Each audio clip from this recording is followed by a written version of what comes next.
So with the next iPhones basically coming out very soon, and with all of these products that Apple has been making, I've actually been kind of thinking to myself how the iPhone 11 Pro Max, which was the 2019 flagship from Apple, it was so perfect in so many different ways, and how this specific iPhone, even looking forward, is still probably going to be a decent deal even for the next probably 2 to 3 years to come. Now, one thing that I've been really thinking about recently is with the iPhone 14 leak, specifically with the generation of chipsets that Apple's going to be putting with their next iPhones. It's looking like the iPhone 14's base models are going to have the A15 Bionic chip, where the newer ones are going to have the A16, specifically the Pro models. But back in 2019, Apple basically put not only the same chipset in all those devices that they made, including the iPhone 11, which was a cheaper model, but they also put the same amount of RAM in all those iPhones as well. Now, I did a comparison yesterday or the day before, basically showcasing the iPhone 11 versus the 11 Pro in terms of speed, which they were almost exactly the same, but the iPhone 11 was faster sometimes, the 11 Pro was faster sometimes,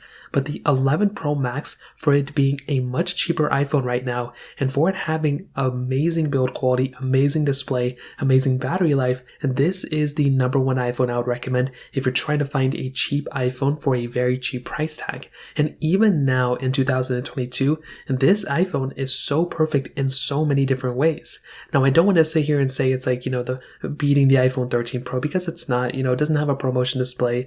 I think the battery life on the newer iPhones are better, and those iPhones are faster and they're going to last longer. But you have to remember the 11 Pro Max right now does not cost $1,000 anymore, or $1,099 what it was, before. This iPhone right now you can buy for less than $400 in so many different places. I bought one that had like a cracked back on it for like $300, I think, and it was like super cheap value, but it was decent condition. Just had a cracked back on it, which I'm sure most of you probably don't want. You can buy 11 Pro Maxes all day for around $400. And when you think about it like that, and for the capability that this iPhone was, it's amazing to me to see how Apple made a perfect phone in 2019 that still holds up the test of time so many years later. So I say that to say, with all the new leaks and rumors that Apple is basically making about the iPhone 14s, including the iPhone 14 Max and iPhone 14 Pro Max, I look at something like the 11 Pro Max and I still think to myself how perfect of a phone this was and how great of a device this thing still is in 2022. And the fact that this thing got almost all the features within iOS 16